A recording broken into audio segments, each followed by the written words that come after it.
7월 5일 월요일 한국 성직자들의 수호자 성 김대건 안드레아 사제 순교자.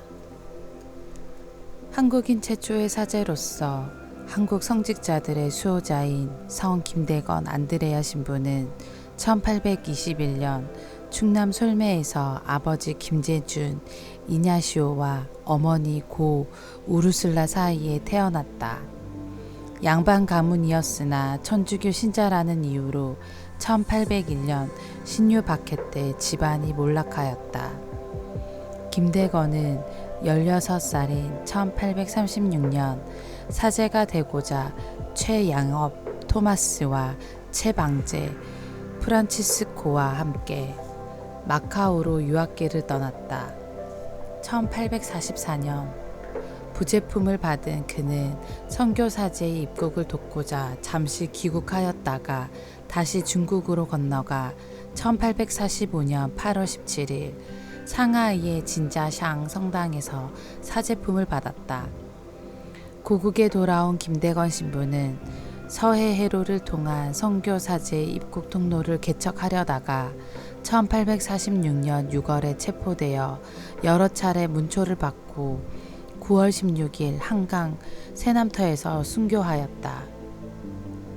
성 요한 바오로 2세 교황은 1984년 5월 6일 서울에서 한국 순교자 103일을 시성하면서 김대건 안드레아 신부를 정하상 바오로와 함께 한국의 대표 성인으로 삼았다.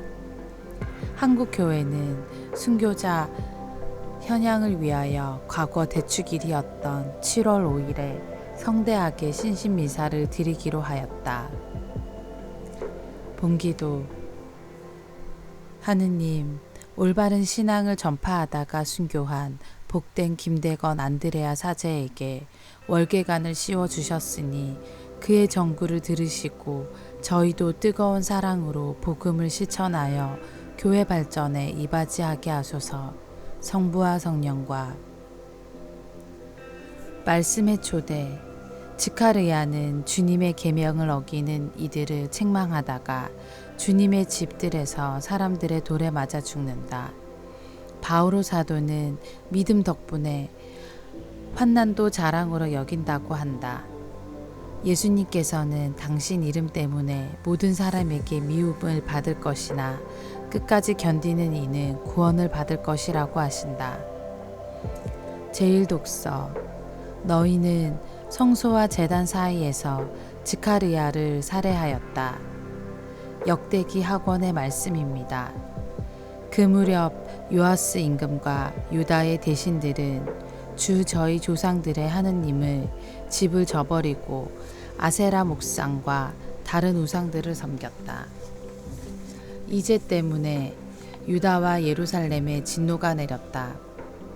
주님께서는 그들을 당신께 돌아오게 하시려고 그들에게 예언자들을 보내셨다. 이 예언자들이 그들을 거슬러 증언하였지만 그들은 귀를 기울이지 않았다. 그때에 여호야다 사제의 아들 지카르야가 하느님의 영에 사로잡혀 백성 앞에 나서서 말하였다. 하느님께서 이렇게 말씀하십니다.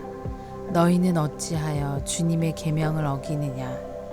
그렇게 해서는 너희가 잘될 리 없다.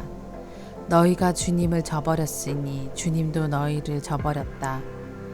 그러나 사람들은 그를 거슬러 음모를 꾸미고 임금의 명령에 따라 주님의 집들에서 그에게 돌을 던져 죽였다. 요아스 임금은 이렇게 지카르야의 아버지 여호야다가 자기에게 바친 충성을 기억하지 않고 그의 아들을 죽였다. 지카르야는 죽으면서 주님께서 보고 갚으실 것이다 하고 말하였다. 주님의 말씀입니다. 하느님 감사합니다. 제2독서. 우리는 환난도 자랑으로 여깁니다. 사도 바오로의 로마서 말씀입니다. 형제 여러분, 믿음으로 의롭게 된 우리는 우리 주 예수 그리스도를 통하여 하느님과 더불어 평화를 누립니다. 믿음 덕분에 우리는 그리스도를 통하여 우리가 서 있는 이 은총 속으로 들어올 수 있게 되었습니다. 그리고 하느님의 영광에 참여하리라는 희망을 자랑으로 여깁니다. 그뿐만 아니라 우리는 환난도 자랑으로 여깁니다. 우리가 알고 있듯이 환난은 인내를 자아내고 인내는 수양은 희망을 자아냅니다. 그리고 희망은 우리를 부끄럽게 하지 않습니다. 우리가 받은 성령을 통하여 하나님의 사랑이 우리 마음에 부어졌기 때문입니다. 주님의 말씀입니다. 하느님 감사합니다. 복음. 너희는 나 때문에 총독들과 임금들 앞에 끌려가 그들과 다른 민족들에게 증언할 것이다. 마테오가 전한 거룩한 복음입니다. 그때 예수님께서 사도들에게 말씀하셨다. 사람들을 조심하여라. 그들이 너희를 의회에 넘기고 회당에서 책찍질할 것이다. 또 너희는 나 때문에 총독들과 임금들 앞에 끌려가 그들과 다른 민족들에게 증언할 것이다. 사람들이 너희를 넘길 때 어떻게 말할까? 무엇을 말할까?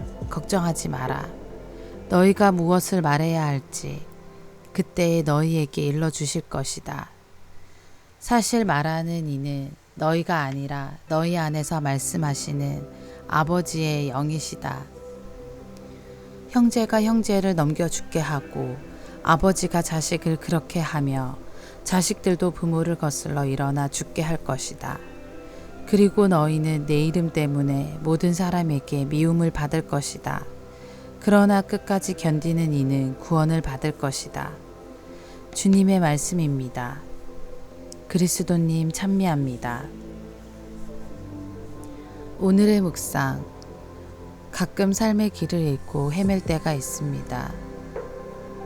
오랜 시간 한자리에서 똑같은 일상을 반복하다 보면 그 생활에 적응하게 되고 적응된 일에만 익숙해져 쉽게 판단하고 아무것도 하지 않으려 합니다. 열심히 노력한 결과가 실망스러워 절망하기도 하고 좋은 결과를 얻었더라도 피곤하고 힘든 과정을 다시 걸러야 한다는 두려움에 새로운 시도를 하기 어려울 때도 있습니다. 그런데 다른 무엇보다도 우리를 다시 일어설 수 없게 만드는 것은 사람이 아닐까 싶습니다. 주위 사람에게 상처받고 믿었던 사람에게 배신당하였을 때, 열심히 한 일에 대해서 인정받지 못하였을 때, 같은 생각을 공유하고 있다고 생각하였던 이들이 다른 길을 가고 있다는 것을 느꼈을 때, 우리는 실망하면서 모든 것을 포기하고 싶어집니다. 또한 그 길을 가고자 한 자신의 선택을 후회하고 원망하기도 합니다. 사제로 살아온 길지 않은 시간 동안 이러한 장벽과 걸림돌에 몇 번이나 넘어졌는지 모릅니다. 그리고 앞으로 얼마나 더 길을 잃고 헤매야 할지 두려움이 앞섭니다. 넘어지고 쓰러졌을 때 또다시 일어설 수 있을지, 그런 실망과 후회를 견디어 낼 수 있을지 의심이 생기기도 합니다. 그러나 하느님의 일을 하고 예수님의 복음 말씀을 전하는 삶 자체가 어쩌면 처음부터 넘어지고 채찍질 당하며 미움을 받고 죽임을 당하는 것이었는지도 모릅니다. 견디어내라, 걱정하지 마라 하고 주님께서는 말씀하시지만 그래도 늘 걱정이 앞섭니다. 14년 전 오늘 저는 이 길에 첫걸음을 내디뎠습니다. 어떠한 사제가 되겠다는 다짐이나 창대한 꿈이 있었던 것은 아니지만 기쁘고 감사하고 감격스러웠던 첫 마음을 다시금 떠올려 봅니다. 그리고 걱정과 두려움이 닥치더라도 당당히 맞서 나아가려 합니다.